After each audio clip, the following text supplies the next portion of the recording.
Yo, what's up guys, it's your boy Anzi with What If Naruto was Arceus' Jinchuriki. So let's get started. We start off right after the Madara and Hashirama battle ended. This time Madara had awakened the Rinnegan before challenging Hashirama as he had taken some cells from sparring. Madara then went on to fight Hashirama, but Hashirama managed to access Sage 6 pass mode by having Ashura help him unknowingly, which caused them to kill each other. Madara then used his Izanagi to revive himself, but unknown to both Madara and Hashirama, Zetsu had slapped on a seal on both of them before the fight. Due to the seal, Indra and Ashura could no longer reincarnate and had moved on to Limbo. We now go to Indra and Ashura's point of view, as they see themselves waking up in a black void. As they waited to be reincarnated, they waited for a golden light to show that they had been reincarnated, but suddenly a white light appeared and shocked them both. "I'm disappointed in you, my sons," Hagoromo says. "Father, I was just stopping Indra," Ashura says. "Your fight has gone on long enough. Both of you wanted peace. How can both of you achieve peace with others when you can't even achieve peace with your own brother? You two share the same blood and you can't forgive each other? Indra, you have failed all of my teachings with your aggressive nature, and then because of jealousy you attacked Ashura. How can you ever hope to achieve peace? Failure. Ashura, you're too kind and forgiving. Some people need to be killed.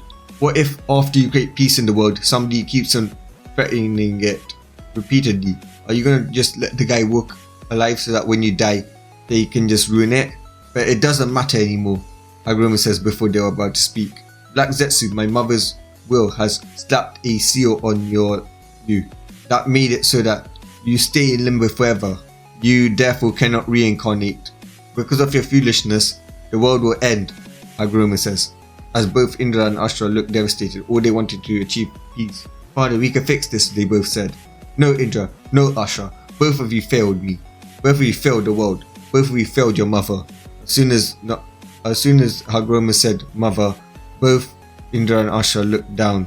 "I will find a fix myself. I need to give Naruto Uzumaki, the child of prophecy, some power. He was originally meant to have you, Ashura, and you were meant to help power him up enough to save the world and also change Indra. But now that can't happen, so I need to find a fix, so both of you will not mutter another word as I think on how to fix this. Your mother will be disappointed in you, especially you, Indra, for fighting with your little brother. You promised your mother that you would protect him, but you failed, and by failing you doomed the world. Also, by working by the will of my mother, who killed your mother, you turned traitor to our blood," Hagoromo says.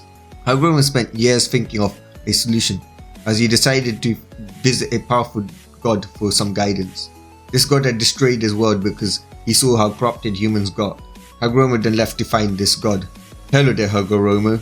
Why are you here?" the figure asked, as Hagoromo looked at the burned down world before him. "Hello there, Lord Arceus. I needed some advice from you," Hagoromo said, as he explains everything that happened in the Naruto world to Arceus. "Interesting, your childs are very childish and selfish, but I may have a solution for you. You see, I've grown rather bored after destroying the world, after the humans tried to enslave me and use me for their own purposes. So therefore I have no source of entertainment like I used to watching mortals. So after hearing about this Jinchuriki thing, it intrigued me. What if I were to become what a Biju is to a Jinchuriki for your child of prophecy? But I will only give the child of prophecy my powers if he's worthy of it. And also you'll change the prophecy to not the boy will save the world, but the boy will judge the world," Arceus says. "Very well, I can agree with that. I will change the prophecy. Also, my mother was pregnant with my sister, and I sense that she'll be young Naruto's mate. Please look after her as well. She'll play a huge role in the prophecy. I can feel it," Hagoromo says. We now skip over to the Nine Tails attack. Krishna had given birth to triplets. The first was Naruto, who she loved the most, and then was Mito, who she felt some love for, but the third was Menma. For some reason, she could sense that Menma was corrupted, but Naruto was born with some strange markings that made him look like a Jinchuriki. The markings he was born with was Arceus' ring. Naruto giggled at the moon as he felt like something was staring and watching over him. Obito then came and tried to attack Naruto when a plate appeared right above him, as Naruto's eyes glowed pink, and a pink glow surrounded Obito as Naruto made him go flying back. Obito then took Menma, and then everything went to canon with Krishna dying and Minato dying, sealing the Nine Tails in two, Menma and Mito. But what Naruto had used was a psychic plate to protect himself, which was one of Arceus' power. As before they died, Minato and Krishna thought, what was that Naruto did? We now see the third Hokage come and take the children. Soon Jiraiya came and said that he would take Menma to train, as he believes that he is the child of prophecy. The civilians blamed Naruto for the attacks, as Jiraiya said that both Mito and Menma have some chakras that he can sense from the children, the chakra that belonged to the Nine Tails, while Naruto didn't have any, so they thought that Naruto had the soul of the Nine Tails when Naruto doesn't even have any. We now go to the moon's point of view. We see a regretful Kaguya giving birth to a girl. This was during the Nine Tails attack. This girl was Yaku Otsutsuki, Kaguya's daughter. Hello Yaku-chan, I hope I don't hurt you like I did Hagoromo and Hamura, she says regretfully. Over the years in confinement, and having realized her mistake after dispelling her evil, aka Zetsu, she realized how much she made her children suffer by killing their wives. Then she truly regretted how many people she had killed just to please the Otsutsukis. Yaku, my beautiful daughter, I'll free you from this prison soon. I beg you, my daughter, please fix my wrongs and save this world. With the child of prophecy at your side, Kaguya says. She then agreed to herself that she would train Yaku, protect herself, and to be able to train the child of prophecy. She then looked towards the world, looking at the child of prophecy. As baby Yaku turned to see baby Naruto and smiled and giggled as Kaguya laughed, and Naruto smiled back at Yaku. Looks like the two of you will get along with each other, Kaguya says, as she shipped both of them together. We now time skip to the age of 5 of Naruto and Yaku. Naruto's life had been the worst. He had been thrown out of the orphanage, the villagers hated him and treated him like trash. Menma beat him for no reason and also would insult him with his friend Sasuke and Kiba. However, in this universe, Mito would protect him from Menma. The first time Mito had played with him, Naruto asked why, and she revealed that they were family. She then explained how Menma was jealous that Minato gave everything of the Uzumaki and Namikaze clans to Naruto. After a year of getting bullied, Naruto along with Mito had finally had enough of what Menma was doing, and both Naruto and Mito went to the third Hokage and said that they decided that they disowned Menma from the clan. There was quite a stir in the village, as the villagers wanted Menma to be the clan head. But after Hiruzen had silenced them by sending Danzo to kill some of the protesters, which Danzo was surprisingly on Naruto's side, but that was because he knew that Naruto wasn't important, or he presumed that Naruto wasn't important, because he presumed that Naruto only had the soul of the Nine Tails, which was nothing, no power. But what he didn't know was Naruto held something even more powerful than Nine Tails, even more powerful than the Sage of Six Paths, even more powerful than all of the Otsutsuki's combined, the god of Pokemon himself, Arceus. Danzo thought that he could at least get Menma when Jiraiya was away into his Anbu by promising revenge on Naruto and manipulating him. And also, since Menma won't be under clan protection, Hiruzen can't stop him. We now go to Naruto's point of view. Naruto was walking down the alley as he returned from playing with Mito when a mob of villagers surrounded him. Hello there, you damn demon, we got you now. First you attack our village, and then you hang out with our Hokage's daughter, and finally you convince her to disown Lord Menma with yourself being clan head. You disgraceful demon, how dare you do such a disgusting thing, they yelled. The leader of the group, who had a haircut that made him look like a dickhead, aka Kizashi Hirano, came up to Naruto. Well, demon, now you die, he said, as he charged at Naruto and tried to stab him in the heart, but Naruto blocked it with his hand, as Naruto screamed out in pain. Hey boss, let's torture the demon before you kill him, a mob member said. Yeah, he made Lord Menma feel pain. Let's torture him, Kizashi said. As the mob started to stomp on Naruto, one of them kicked Naruto in the guts while the other kicked him in the head. Naruto was bleeding head, shoulders, knees and toes from the beating as Naruto passed out. Well, now you die, Kizashi says, as he brought a knife down, but it never connected as something stopped his arm from moving. He then realized someone was holding on to it. You dare touch my darling and think that you will live to see another day, a white, pale-skinned girl says, as she brought out a blade. Kizashi looked around and he was horrified. You killed them, Kizashi said, looking at the dead bodies. He tried to run away, but was stopped as the girl made wood erupt from the ground, surrounding him and holding him tight. As he screamed, but he was gagged by the wood. Ha ha ha ha, you hurt my darling. Now I will make you suffer. As And I also put a silencing seal, so don't think about screaming for help, she says as she kicked him in the balls as he screamed out in pain. She then had a nail clipper as she pulled his nail one by one, making him scream. Please stop, he yelled. Why would I stop now? You hurt my darling, and now I will hurt you, she said as she smiled, an insane yandere type of smile, as she grabbed a teeth clipper and clipped all of his teeth one by one, making him scream. Please, no more, is that she said. What do you mean no more? When my darling asked for the assassins to stop, they never stopped, so why would I stop? From the person who hurt my darling and tried to have him killed, she says, as she smashed his kneecaps.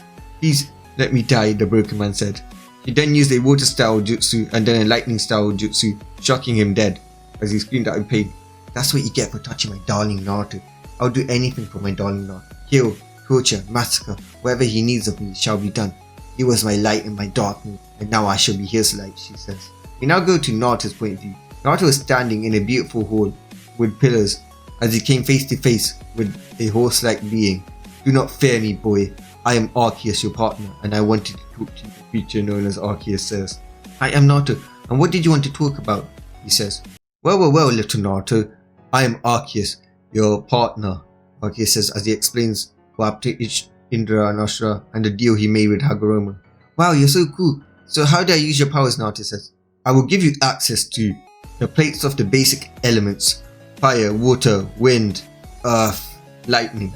But I will also give you access to a plate that you've been using since you were a kid. The psychic plate. The rest you will have to earn and will come to you when you need them the most. Now, someone's waiting for you so you can leave the mindscape, Arceus says. As Naruto wakes up in his house, he was confused. Who brought him here? As he feels his head was on something soft. He looks up and blushes. He sees the most beautiful girl he's ever seen in his life. Hello, my darling. I'm Yaku Susuki, and I want to be with you, the girl who now identified as Yaku said. Darling? Naruto says with a blush. Yes, you're my darling, she says, petting him on his whiskers. Okay, wait a second, Yaku-chan. Can you explain to me why I'm your darling? Naruto says. Okay, darling, let's start off with this. Do you know the Sage of Six Paths story? Yaku says, as Naruto nods, and Yaku explains. She then explains Indra and Ashura story and how they died and stopped reincarnating. So, darling, I am Kaguya's third child. I was born on the same day as you. I had been trained every second of my life since I was born by my mother. I know she wanted me to fix a mistake, but due to that meant I could never have a normal life. So, when she gave me the chance to watch over you, I was happy and I became obsessed with you. You became my light in my darkness, giving me escapism from my training. You're so heroic, taking the hate of the villagers and not even giving into it and not hurting them. Although I wish that you really hurted them, she says. I hate that village for hurting someone so cute like you. I gained a crush on you, you see. But most importantly, the reason why I love you is because you gave me something fun to do in my solitude. I fell in love with you. Every day after I did training, I would come to see you and my heart would start beating faster and faster every second I was with you. Every time I had to go and train, my thoughts were on, will you survive because of the villagers? I live and breathe for you, my darling. And if you don't want me, at least use me, she says. Please don't throw me away, as she started crying. Naruto could not see a girl cry as he hugged her. He never felt so loved in his life. Only his sister loved him, but she wouldn't give her life for him. Not like how Yaku was doing. Accept your love, Yaku-chan, Naruto says. Accept your love, Yaku-chan, Naruto says. Good. Now I just need to make sure that Mito doesn't have a crush on my darling. He's mine and I won't let anybody take him away from me, she thought to herself. Over the next few years, Yaku stayed with Naruto cooking for him.